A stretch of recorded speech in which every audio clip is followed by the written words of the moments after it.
La communauté éducative du lycée Sainte-Marie et la communauté Saint-François-Xavier sont très honorés de vous recevoir en ce matin. Et nous vous souhaitons la cordiale bienvenue. Ce jour, 6 septembre 2018, jour de la réunion de rentrée, marque pour nous la fin des vacances scolaires et le début d'une année scolaire nouvelle. Nos actions positives, combinées à nos pensées positives, aboutiront sûrement au succès cette année. Que cette année scolaire soit remplie de belles réalisations et de grandes satisfactions. Sur ce, je vous remercie pour votre écoute. Bonne rentrée et excellente année scolaire 2018-2019.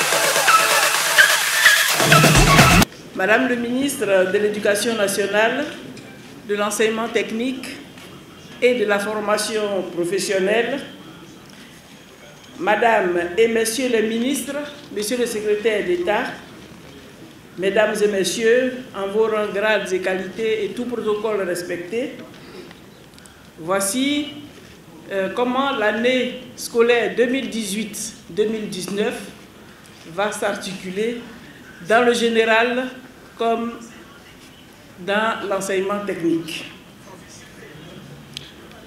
L'année scolaire 2018-2019 se subdivise en 3 trimestres pour l'enseignement général et en 2 semestres pour l'enseignement technique et la formation professionnelle. L'année scolaire 2018-2019 commence le 10 septembre pour s'achever le 31 juillet 2019. Du vendredi 26 octobre, après les cours du soir au dimanche 4 novembre inclus, congé de Noël et de Nouvel An, du vendredi 21 décembre 2018, après les cours du soir, au dimanche 6 janvier 2019 inclus, congé de février, du vendredi 15 février 2019, après les cours du soir, au dimanche 24 février 2019 inclus. Les congés de Pâques, du vendredi 12 avril 2019, après les cours du soir, au mardi 23 avril inclus. Les grandes vacances du mercredi 31 juillet 2019 et puis la rentrée prochaine est fixée au lundi 9 septembre 2019.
Malgré nos cœurs meurtris, malgré le poids des souffrances légitimes, je vous invite à tirer profit du présent rassemblement de toutes les composantes de la grande famille éducative. C'est d'ailleurs le meilleur hommage que nous puissions rendre à ceux qui sont tombés dans l'accomplissement de leurs tâches au service de l'école ivoirienne.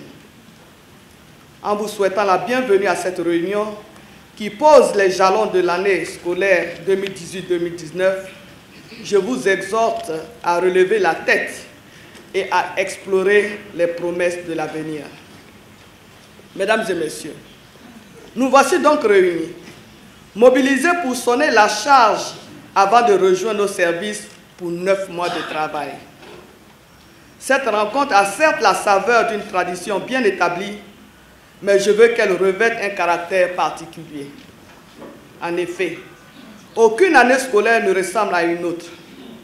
Chacune vient avec des défis spécifiques, même si elles s'enchantent toutes dans une cohérence générale. Aussi, au nom de la communauté éducative, voudrais-je saluer nos illustres invités, toutes les personnalités qui nous font l'honneur et l'amitié de rehausser de leur présence la rencontre de ce jour. De façon toute particulière, j'exprime ma gratitude à mes collègues du gouvernement présents ainsi qu'à ceux qui se sont fait représenter. Le système éducatif, véritable société dans la société, est marqué par un faisceau de faits innombrables et interdépendants.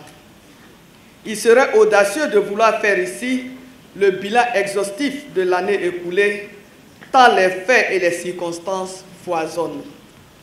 Je me limiterai donc à quelques indices qui sont à la fois les indicateurs de performance et des modalités au cœur de nos préoccupations.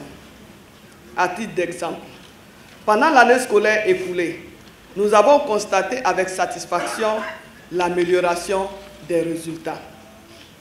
En effet, l'action individuelle et collective dans tous les compartiments de notre département ministériel trouve un juste couronnement. Pour la session 2018 des examens à grand tirage, nous avons obtenu les résultats techniques suivants. Au titre de l'enseignement général et technique, au CPE, 83,57% contre 80,98% en 2017. Au BEPC, 60,14% contre 60,08% en 2017. Au baccalauréat, 46,09% contre 44,98% en 2017. Au titre de la formation professionnelle, au CAP, c'est-à-dire certificat d'aptitude professionnelle, 86,20% contre 84,89% en 2017. Au brevet d'études professionnelles BEP, 76,45% contre 72,65% en 2017.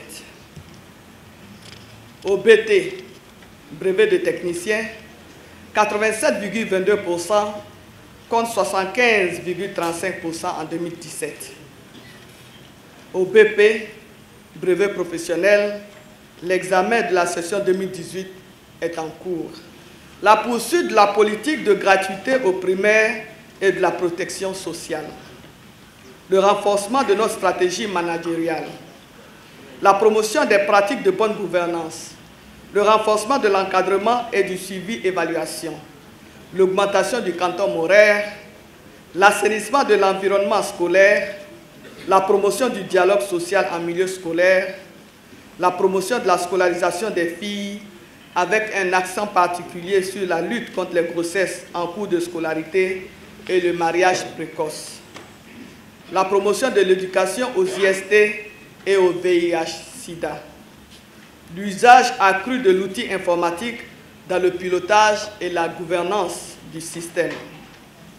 À cet égard, je me félicite au passage des efforts consentis qui, dans ce domaine, ont permis de mettre au point des outils de gestion portant sur l'inscription en ligne, la codification des postes de travail, Codipost, la mutation assistée par ordinateur, GESMUT, la délibération assistée par ordinateur DAO, l'impression en ligne des convocations, l'impression en ligne des convocations aux examens, la demande en ligne des diplômes, l'archivage électronique des diplômes, la numérisation de la carte scolaire avec la géolocalisation, la formation continue à distance des maîtres dans le cadre du programme IFADEM avec l'OIF et l'AUF et UNESCO CEFIT, l'affectation en ligne des élèves par les parents.